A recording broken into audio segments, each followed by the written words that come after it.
How's it going, everyone? It's that Blue Bath here, and welcome back to the channel and another video. Now, I know, folks, it has been a few weeks since the last upload, but I must admit I have been very busy indeed. I've done a lot of detailing jobs because recently my detailing business has taken off. I've been putting a lot of work and time into it to get it going, and I've even made custom business cards which I received a few days ago. And shout out to Concept Graphics as always, because they have done a fantastic job yet again with these cards. They look absolutely amazing, and they'll be coming to stores near you, which is going to be awesome. So yeah, I've been putting a lot of time into that and just working on a few other things as well.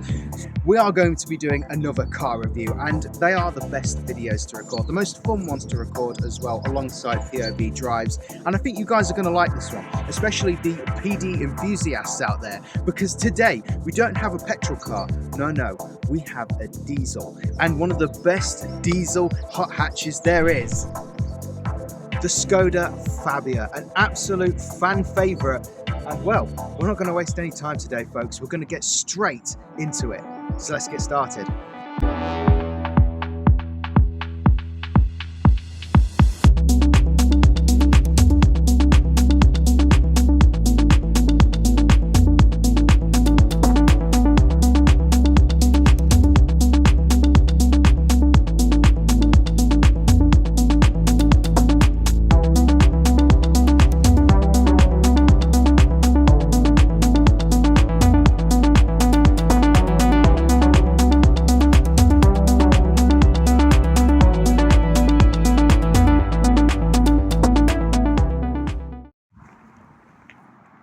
So there we have it, folks. We have today the quote-unquote Reeky diesel itself. Now, a lot of people love these cars and the diesel hot hatches in general. They're definitely a unique side to the hot hatch category and offer many benefits because of them being diesel. One of the biggest ones, obviously, which I love the most, is the torque factor. I mean, hey, if your torque is double your horsepower, then it's going to be pretty good. But I won't lie to you guys, this is one of the cars that's a little bit out of my expertise. As you guys know, I'm a big Abarth guy, German cars, Italian cars, anything like that. But the diesel hot hatches I'm not too gelled up on.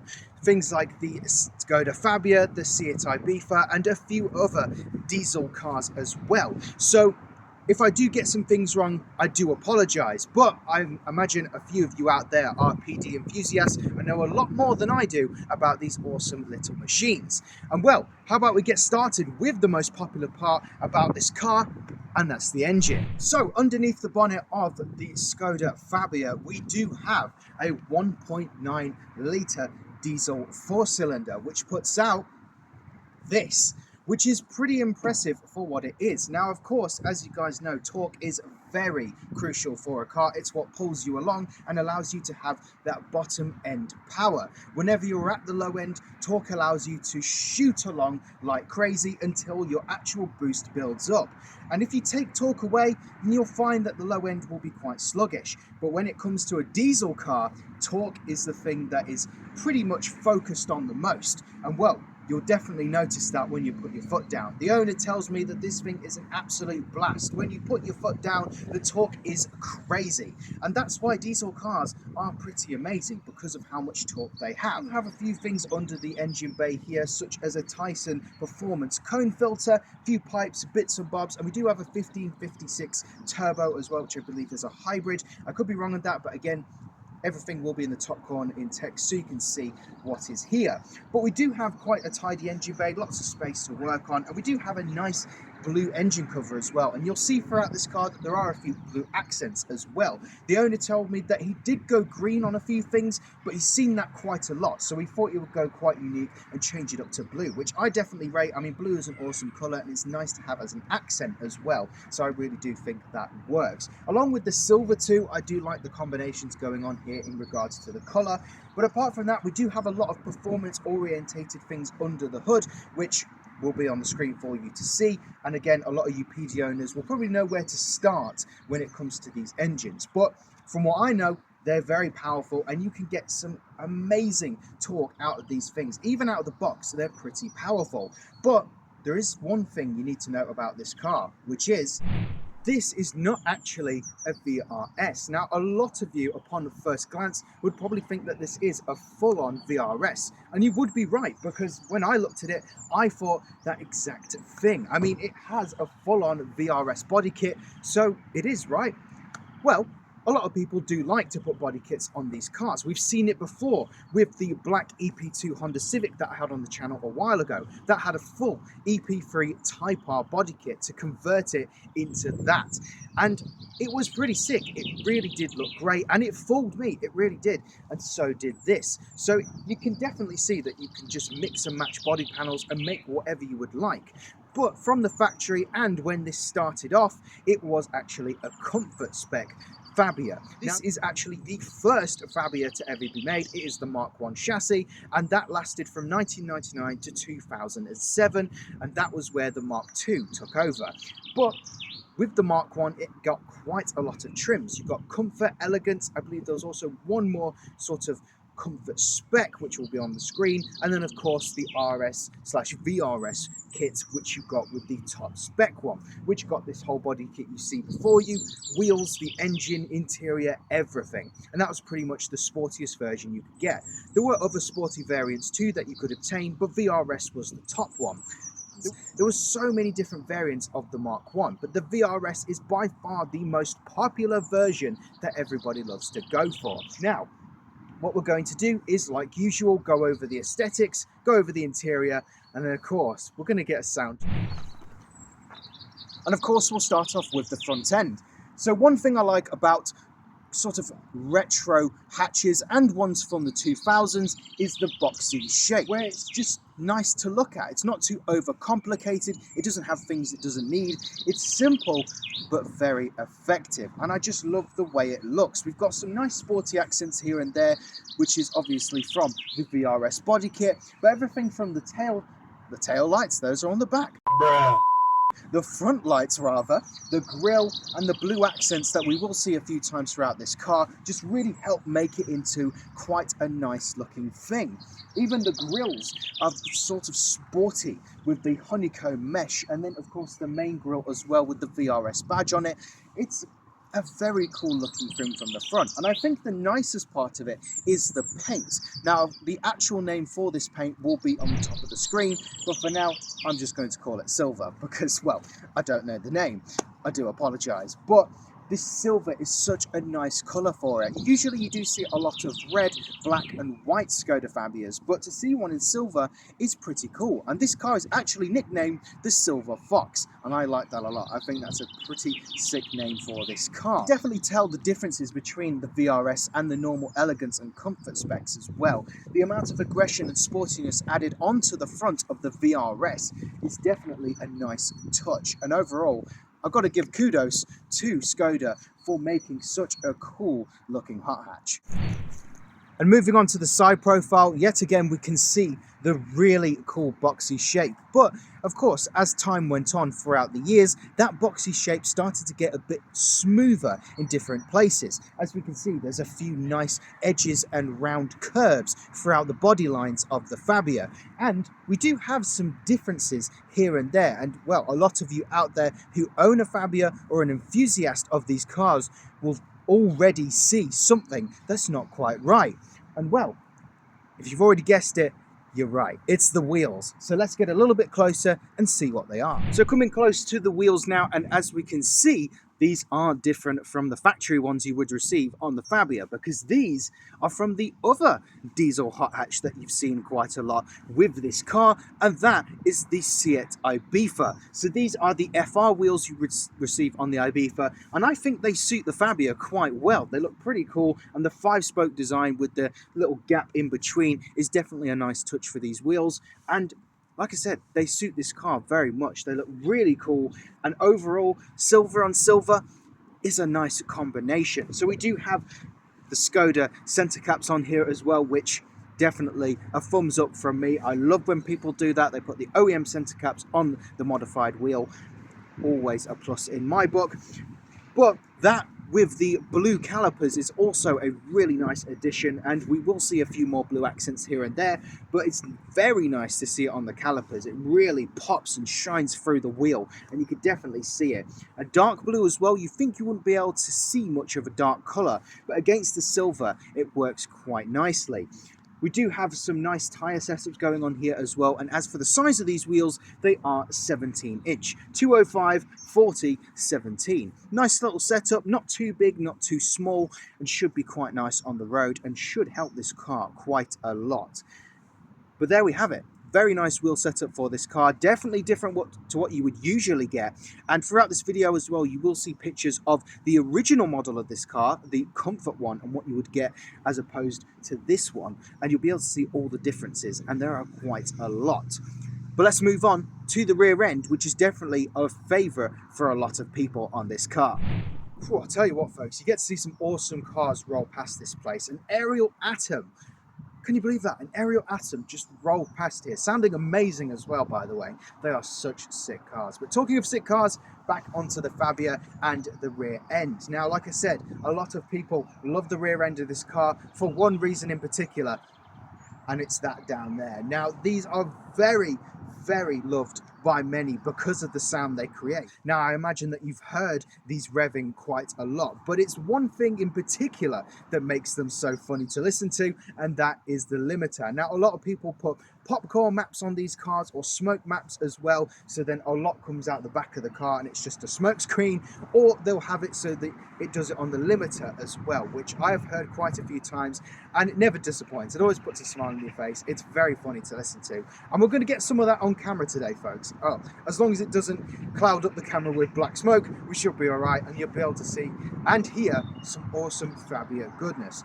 But moving on to the aesthetics of the back end, again, it's quite simple but nice at the same time. The Fabia VRS kit definitely lifts this car and makes it from that comfort spec to the VRS, which is why it is so good and how it fools so many people. Because you can put this kit on and nobody will say anything. This has the power as well. It does have a PD100 bottom end and a few other bits as well to the performance. So it's definitely got the figures and the power. So why not have the looks as well? And I do like the VRS kit. You don't see that many of them actually.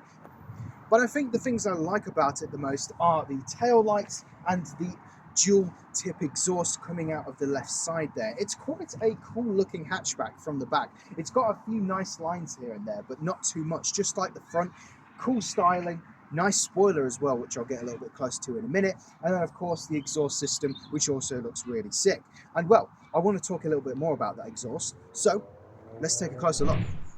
So moving a bit closer to the exhaust on this Silver Fox, we have a 2-inch straight through exhaust all the way from the turbo, the exhaust manifold, out the back, which is mainly what creates this black smoke effect that you see on a lot of these diesel hot hatches, and that's why they are so funny. Now, as you can see, the exhaust tips are completely black, which is a sign that this car will do the smoking, but it is pretty funny to look at as well. And just putting that aside, the actual design of the exhaust system is pretty nice. We do have dual tips coming out the back here, and the owner does want to change it in the future to a longer exhaust. I believe that he will change it to a 3-inch straight through system, stainless steel maybe, I think he mentioned, or that might have been someone else that told me that. But either way, he will get an upgraded, uprated exhaust system for this car. So maybe we'll see it in the future with that new exhaust, and we'll be able to hear it as well. Who knows? We'll see what happens. But for now, very nice looking back end from here. Like I said, the tail lights are pretty cool to look at. We have nice designs here, there and everywhere.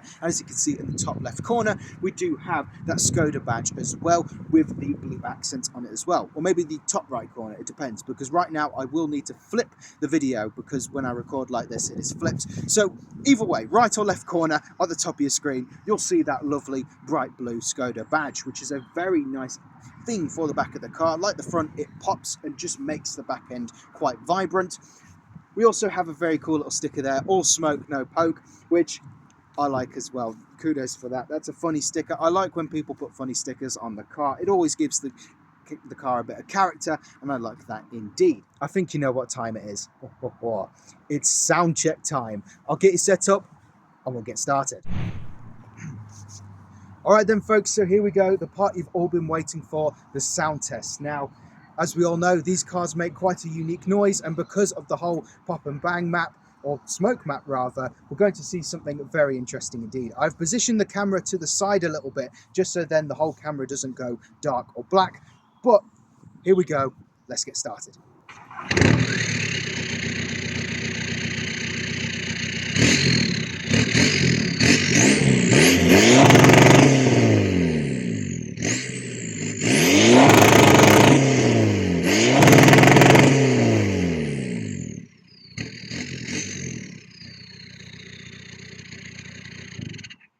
So here I am inside the interior of the Skoda Fabia VRS. I might as well call it that. It's got everything you need. It's got the body kit, the power, and as you've just heard and seen, it has got the sound as well. That was mental. I've never seen that happen in person before from one of these cars. So that was a new experience for sure, and I enjoyed it.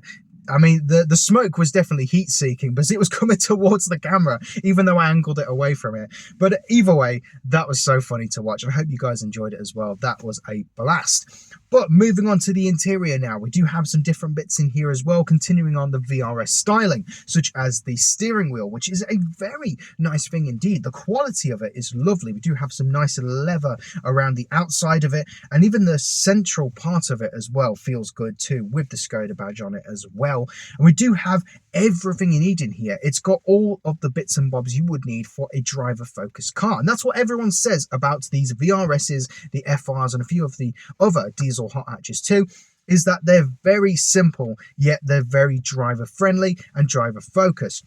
You ain't got anything you don't need, such as, you know, the touch screens or the heated seat subscription services, which is, you know, I can't believe it, guys. I can't believe we're doing that nowadays. And you have to pay on some cars to unlock the performance. What? That's crazy. But anyway, you've got all your essential bits and bobs in here. You've got your analog clocks, you've got your steering wheel, your 5-speed box, and your 3 pedals. That's all you need, really. And if you do want a bit of infotainment, you've got your radio as well. It's all you need in a car from this era. And the early 2000s cars were perfect for that. They gave you all you wanted and nothing else. So what we do have, though, is great. The analog clocks, they have all your information and your dials. You've got your speed, your RPM, and we do have a small digital screen in the middle, and everything else as well is quite cool too. It's very spacious in here. That's what I want to add, is you've got a lot of visibility out the windows too. You can probably see out the back too, which the windows are very big. You don't have many blind spots. I can actually see out of the car very well. So driving this must be quite nice too. You've got a lot of visibility out of each and every corner, and the quality of the materials as well in here are pretty decent as well. You do have some nice material on the door cards, sort of a fabric material too on the main part of the card as well. We do have a 5-speed box in this car, 5 gears just like the Abarth, but with the amount of torque you have, 5 gears is no problem. You could definitely sit at 5th gear and you'd probably be all right. You could probably sit at around, I mean, this does 5,000 RPM, so you could probably sit at like 2,500 RPM and be all right in 5th gear. So cruising along probably isn't a problem at all. And well, getting to that speed is no issue as well with these cars because the torque is immense. But the thing I want to talk about the most, and we can't forget, the biggest part about this interior are these seats. So these are actually not standard, and they're not even from a Fabia or a Skoda or even a Seat. These are GTI Recaro seats, full leather, and we do have the full interior in here as well, back seats as well, and then the front seats too. And as soon as I sat in here, I was instantly hugged by the bolsters. These are so supportive, and I ain't going anywhere. I could go round a corner and be completely fine, because these, I don't know if you can see, the bolsters are crazy. They're huge but very fitting, and I do love the way these feel. These are very, very comfy. I imagine you wouldn't have any problem on a long drive, but they look fantastic too with the Recaro logo printed, or yeah, printed in there. Very nice indeed. And black definitely matches the interior and the whole vibe. Is that the right word? You know, just the color and the combination of colors for this car. You do have some different bits and bobs as well, such as the blue carbon. So we do have more blue accents in here as well. Blue carbon on the center here around the gearbox or the gear stick. Nice addition too. And overall, Simple but effective. I think that's the whole mantra of this car, really. You get all you need, nothing else. But apart from that, really nice place to be in. Very spacious, very roomy, tons of visibility. I don't know why I messed up on that, but yeah, there we go. Lovely place to be in. I rate it. One thing I need to talk about as well before I end this video off is a comment I got in the last video talking about why I never drive these cars. Why do I never take them out on a test drive? Because the last video, if you remember, was the S1 and S3 review. Someone said, wouldn't it be good to take these out on the road and compare the two? That is a fantastic idea. I would love to do that. But unfortunately, insurance. I'm not insured on these cars. They are not my cars either. I cannot drive them legally. And I would not take any risk or any chance in doing so because I'm a law-abiding citizen, folks. I'm not going to take any risks and take these out on the road. If I had insurance on these cars for a day or something, then I would. But I don't, so I'm not going to drive any of these cars. If you do want to see those types of things, then CarWow or anything like that, Top Gear are probably best to watch. I just like going over these cars and doing what I can to the best of my ability. So unfortunately, can't drive them, but I definitely will take a look at them. But I just wanted to clear that up because that comment was very interesting. It was a good question, so I just wanted to answer it. But we are all finished in here. I'll meet you outside to end the video. So everyone, that will conclude today's video on the Skoda Fabia VRS. And what a funny, crazy little car this is. The Silver Fox, it's a pretty awesome thing indeed. And it's definitely something different because, like I said, I always get to review something new and something different in these videos. And I love it. The car review videos are fantastic because I always get to make a video on something awesome. And this was definitely awesome. And if you guys have any other diesel hot hatches that you would like on this channel, then feel free to contact me or let me know in the comment section down below. And of course, that goes for any other special or unique car that you own as well. Feel free to let me know and we can see what we can do, because I would definitely love to get more cars on this channel. It's always a blast doing car reviews. But hey, that'll do for today's video, folks. I really hope you enjoyed it. And well, if you'd like to see any more car reviews or anything else on this channel, whether it be Cadwell Park, which we'll be getting to very soon. I know I've said this a few times, but there's a few dates available, a few car track days. We'll see what we can do during the week. Modified car reviews, anything else on the above, then you know what to do. And if you're also new, you know what to do as well. Hit that bell, like, comment and subscribe, all of that good stuff, which is always appreciated. And if you need your car detailing properly by an enthusiast, then feel free to get in contact with That Blue Detailer. Prices and services will be listed on my Facebook page, but if you have any questions or queries, then feel free to message me and I'll give you all the answers you need for your questions. But apart from that, folks, I'll see you in the future. Have a good one.